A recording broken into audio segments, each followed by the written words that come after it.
mengapa peraih Nobel dalam bidang sains jarang dari kaum muslim? Apakah muslim diajarkannya untuk menjauh dari sains? Kita membedah lebih dalam akal ini. Kalau kita melihat ilmu pengetahuan atau ilmu alam, itu terdapat ukuran yang dipakai untuk memberikan pengakuan. Apakah seorang ilmuwan keren atau tidak di era kontemporer atau modern ini, yaitu ada yang namanya Nobel. Hadiah Nobel itu diprakarsai oleh orang yang namanya Alfred Nobel. Beliau orang Swedia. Beliau dulu ahli dinamit, ahli kimia, insinyur yang sukses dan kemudian menjadi kaya banget. Kesuksesannya membuat salah satu penyesalan dalam dirinya karena dinamit dipakai bukan untuk bagian dari alat tambang atau konstruksi, namun banyak juga dipakai untuk membunuh manusia. Penyesalan yang dalam tersebut akhirnya membuat dirinya ingin mengkontribusikan seluruh kekayaannya kepada ilmu pengetahuan.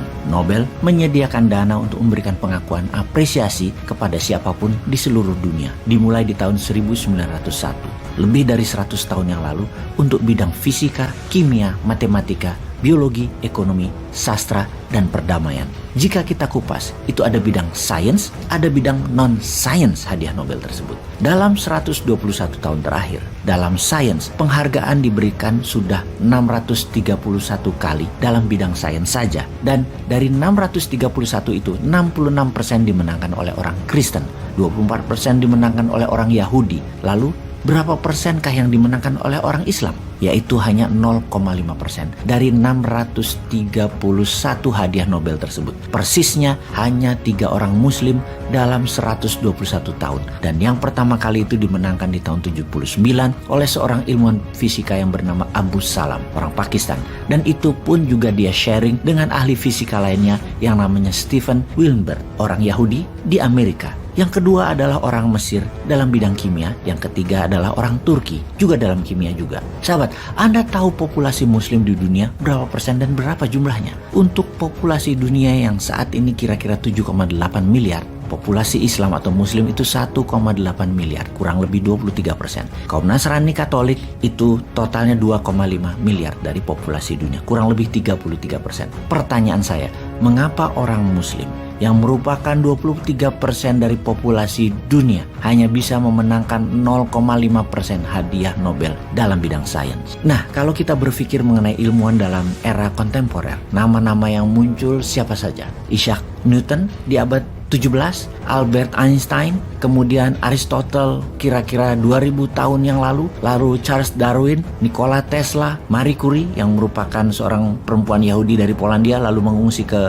Prancis dan menang 2 Nobel. Nah, jika kita perhatikan semua itu nama-nama Eropa, tidak ada nama Timur Tengah, nama Afrika atau nama Asia. Dan yang menjadi catatan penting dalam sejarah atau mungkin sengaja tidak dimunculkan ke permukaan adalah Islam sesungguhnya pernah memiliki dan mengalami masa kejayaan. Yang pertama adalah zaman Umayyah yang dimulai pada tahun 661, tepatnya 29 tahun setelah Nabi Muhammad meninggal. Itu berbasis di Damaskus. Itu diprakarsai oleh orang yang namanya Muawiyah yang menjadi awalnya seorang gubernur tapi menjadi sangat berkuasa. Bahkan ada teori mengatakan kekuasaan Muawiyah di zaman Khalifah pertama adalah Abu Bakar itu sangat berkuasa dan dianggap lebih berkuasa daripada kekuatan spiritual yang dipegang oleh Umar dan Utsman sebelum Ali mengambil alih. Tapi kejayaan zaman Umayyah hanya berkuasa kurang lebih 90 tahun dan diambil alih oleh teman-teman dari Persia yang menamakan dirinya Abbasid atau disebut dengan nama Abbasiyah. Abbasid atau Abbasiyah ini berkuasa selama 500 tahun dari tahun 750 sampai tahun 1258 kira-kira. Dalam 500 tahun ini ratusan ilmuwan hadir. Mungkin kita tidak menyadari bahwa 2/3 dari nama-nama bintang yang ada di galaksi kita Milky Way atau galaksi Bima Sakti itu adalah nama-nama Arab dinamakan oleh ahli astronomi yang hidup di era Abbasiyah selama 500 tahun tersebut. Lalu ada orang yang namanya Ibnu Sina. Beliau menulis karya yang namanya The Canon of Medicine yang menjadi basis untuk ilmu kedokteran untuk bukan hanya Timur Tengah dan era Islam tapi sampai abad ke-19 Eropa. Ada yang namanya Al-Biruni. Al-Biruni ahli trigonometri yang menemukan teori untuk mengukur panjang lingkar planet bumi di abad 9 dan 10 itu. Mereka sudah menemukan bahwasanya lingkar bumi itu 40.000 km. Fast forward ya ke 1000 tahun kemudian, ternyata akurasinya itu cuma off di bawah 1%. Hal tersebut ternyata sudah ditemukan 1000 tahun yang lalu oleh Al-Biruni. Ada juga yang namanya Al-Khawarizmi. Beliau adalah ahli matematika.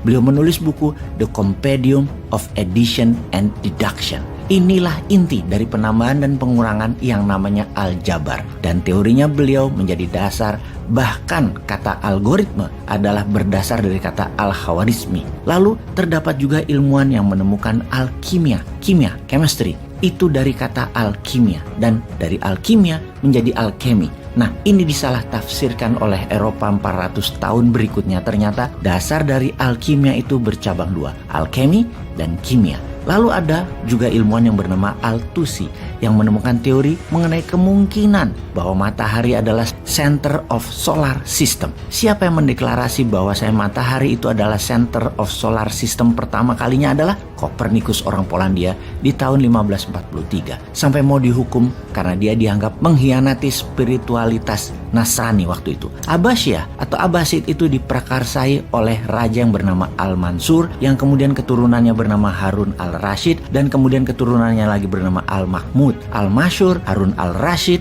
Al-Mahmud mengumpulkan karya-karya yang ditempatkan di Baitul Hikmah atau di House of Wisdom. Tapi hebatnya, mereka mengumpulkan karya-karya dari seluruh dunia, dari zaman Aristoteles sampai zaman Romawi sampai Tiongkok. Dan jangan lupa di abad 89 itu juga bersama dengan kejayaan dinasti di Tiongkok yang bernama dinasti Tang. Dinasti Tang menemukan kertas yang digunakan untuk menulis dan akhirnya digunakan untuk memprinting uang. Ratusan ilmuwan itu muncul dalam 500 tahun, dan yang hebat, kerukunan dan keterbukaan itu sangat dikedepankan oleh para raja tersebut. Mereka mengundang orang Yahudi, orang Kristen, orang Islam, bahkan ateis. Bahkan ada pemimpin Baitul Hikmah tersebut atau di House of Wisdom tersebut adalah orang Kristen. Selama mereka mengerti substansinya Baitul Hikmah itu apa, hak itu bisa diargumentasikan bahwa di zaman Abbasiyah itu adalah zaman pertama di mana meritokrasi dikedepankan. Tidak perlu warna kulitnya apa, agamanya apa, yang penting tepat, faham, pinter, dan bijak. Dan hebatnya lagi ilmu pengetahuan di zaman Abbasiyah itu, prakondisinya adalah pengetahuan matematika. Anda bekerja sebagai PNS, mau bikin startup, mau kerja sebagai guru, mau melukis, itu harus mengerti matematika. Namun sayang pada 1258 runtuh, dihantam oleh Hulagukan, keturunan Genghis Khan, salah satu pangeran dari kerajaan Mongol, menghancurkan Baghdad, ibu kota Abbasid. 1 juta manusia meninggal waktu itu. Jutaan buku yang ada dibakar, dihancurkan, dibuang, dan lain-lainnya. Itu merupakan titik infeksi yang menyebabkan menurunnya kejayaan Islam.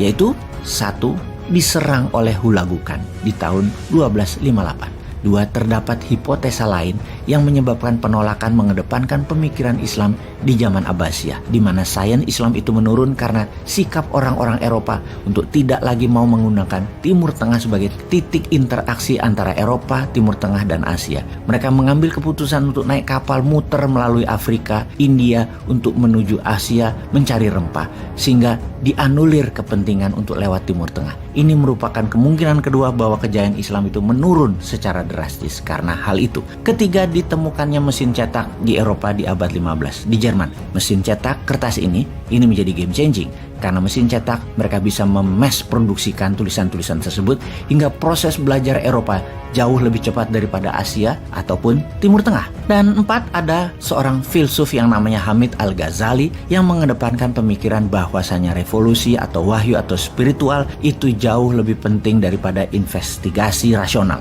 Kalau disederhanakan, peribadatan lebih penting daripada amalan duniawi. Jadi, ini adalah 4 kemungkinan atau sebab mengapa zaman Islam itu tiba-tiba menurun. Selanjutnya era zaman Ottoman yang dimulai 1299 dan berakhir di 1922, 700 tahunan. Kesultanan yang ada di Ottoman itu hancur setelah Perang Dunia Pertama berakhir, yaitu di tahun 1918.